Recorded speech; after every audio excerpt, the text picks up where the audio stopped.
ഹരേ കൃഷ്ണ. സർവം ശ്രീ രാധാകൃഷ്ണ അർപ്പണമസ്തു.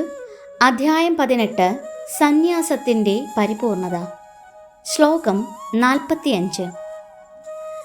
സ്വേ സ്വേ കർമ്മണ്യഭിരതഃ സംസിദ്ധിം ലഭതേ നരഃ സ്വകർമ്മനിരതഃ സിദ്ധിം യഥാ വിന്ദതി തച്ഛൃണു.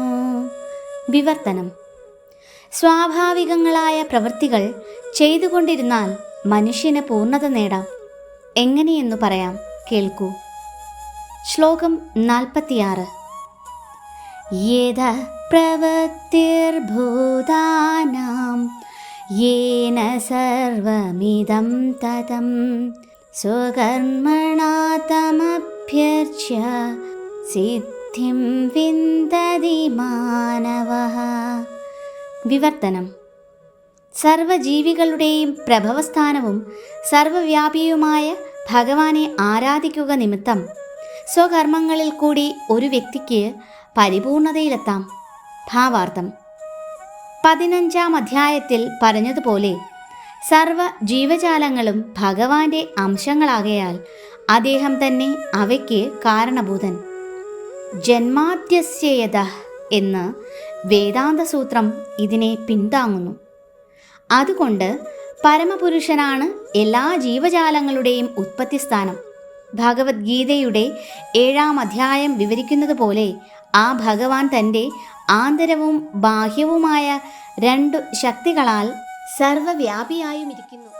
അതുകൊണ്ട് ഭഗവാനെ അവിടുത്തെ ശക്തിയോടൊപ്പം ആരാധിക്കണം. ആന്തര ശക്തിയുക്തനായ ഭഗവാനെയാണ് സാമാന്യേന വൈഷ്ണവ ഭക്തന്മാർ ആരാധിക്കുക പതിവ്. ആന്തരശക്തിയുടെ ഒരു തലതിരിഞ്ഞ പ്രതിബിംബമത്രേ ബാഹ്യശക്തി. ഈ ശക്തി ഒരു പശ്ചാത്തലമാണ്. ഭഗവാൻ തൻ്റെ വിസ്തരണമായ പരമാത്മാവെന്ന നിലയിൽ എങ്ങും സ്ഥിതി ചെയ്യുന്നു. എമ്പാടുമുള്ള ദേവന്മാരുടെയും മനുഷ്യരുടെയും മൃഗങ്ങളുടെയും എല്ലാം പരമാത്മാവാണ് അദ്ദേഹം.